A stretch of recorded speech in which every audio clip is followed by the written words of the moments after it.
The Temple of Edfu is one of the best preserved temples in Egypt. It is nearly intact and a good example of an ancient Egyptian temple. Its archaeological significance and high state of preservation have made it a center for tourism in Egypt and a frequent stop for the many riverboats that cruise the Nile. The temple was built in the Ptolemaic Kingdom on the site of an earlier, smaller temple also dedicated to Horus. It was started during the reign of Ptolemy III Euergetes and completed in 57 BC under Ptolemy XII Auletes.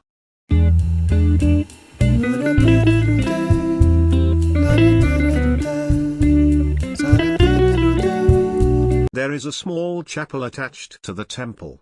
It is the mamazi, that associated with the nativity of a god. The word is derived from Coptic and meaning birthplace.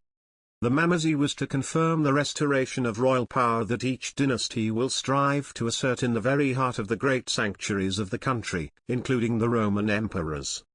It is a peristyle surrounded mamazi, in which the goddess of the triad would give birth to the son of the triad itself.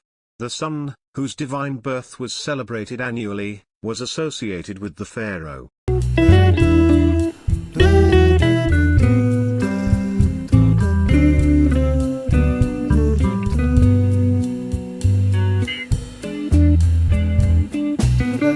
Edfu is located 100 km south of Luxor. The Edfu Temple is dedicated to the triad of the falcon god, Horus, and his wife Hathor and their son Hor-Sama-Tawy. The temple was constructed over the course of 180 years under a variety of rulers during the Ptolemaic period in Egypt.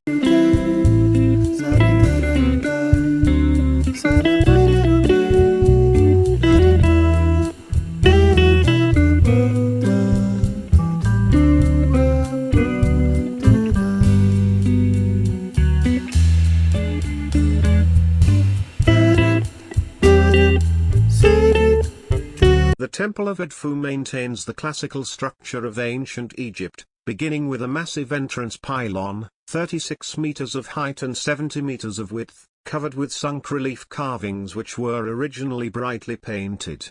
A gigantic figure of Ptolemy XII, father of Queen Cleopatra, appears grasping a mace in one of the bas-reliefs, before Horus and Hathor. The enemies are being grasped by their top knots. It is only surpassed by Karnak. On both sides of the access door, there are 4 slots, where in the past masts were erected with banners, in front of the pylon walls.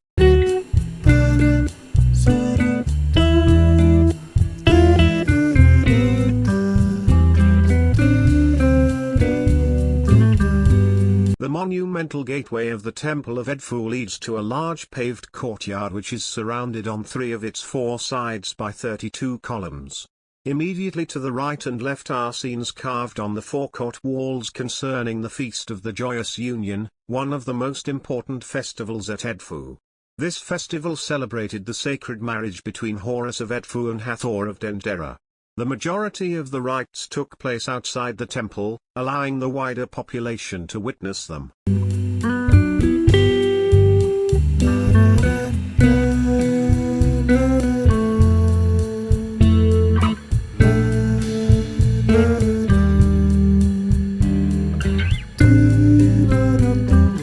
Before the entrance to the great hypostyle hall, there are 2 granite statues of the falcon god Horus, 3.2 meters high, crowned with the double crown of Upper and Lower Egypt.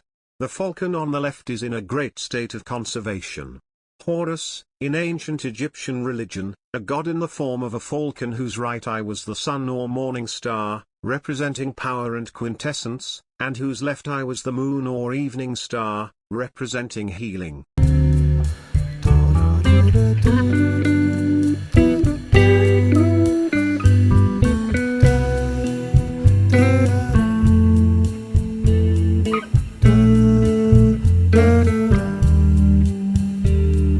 The foundation ritual of the temple consists of multiple elements. The king departs from his palace, the king arrives on the site of the new temple, the king and the goddess Seshet drive into the ground 2 poles around which a rope is extended. The king pours sand in the foundation trench, thus providing a compact surface on which to build. The king places a number of stone plaques at the four corners of the temple. When the construction was completed, the king handed the temple over to a triad of gods.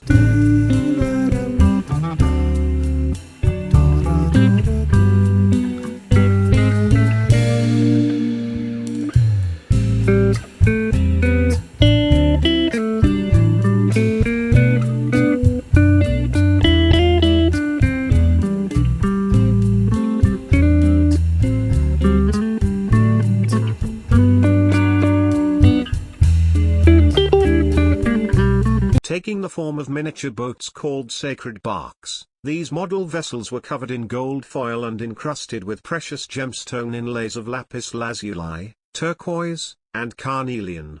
Each deity had his own sacred bark which priests transported overland on platforms with several long carrying poles. Two impressive figureheads at the prow and stern of each bark identified its owner.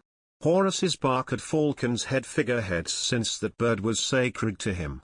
This was an opportunity for non-priests to catch a glimpse of the god.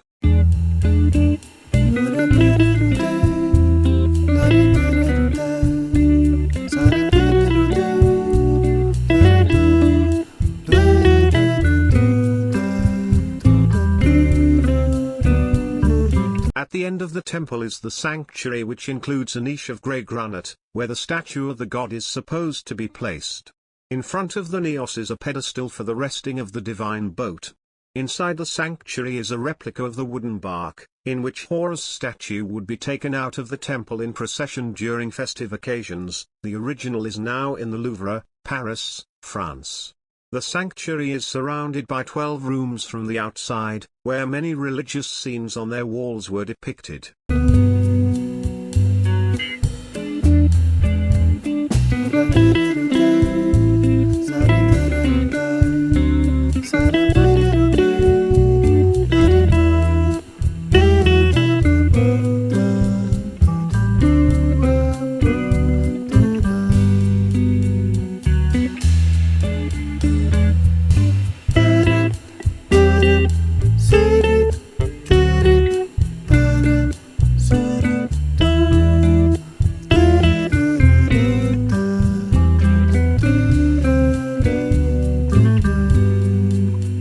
Among the most distinctive features of the Horus Temple in Edfu is the Nilometer. Recognizing the importance of knowing the level of the water in the river Nile, the Ptolemies built a gadget to measure it in the temple. It is a corridor stairway of steps leading down to the Nile.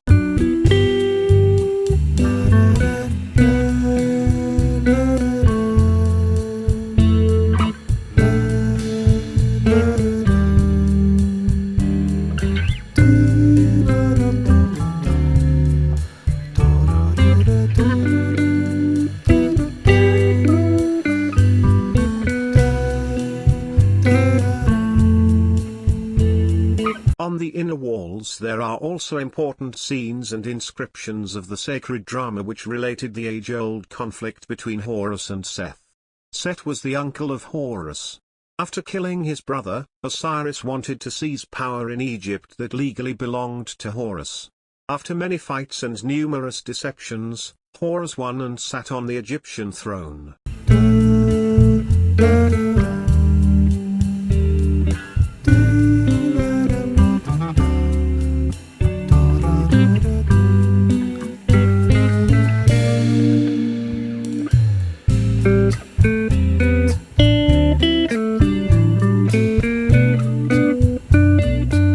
A description of the cult activities that were performed during the celebration of Horus' victory was also placed on the wall.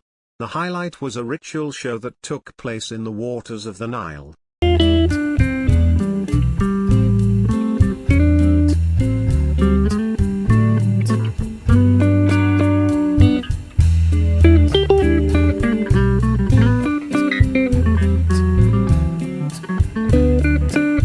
The culmination was the killing of the hippo, Set's iconic animal, with a harpoon, which was a weapon that Horus wielded.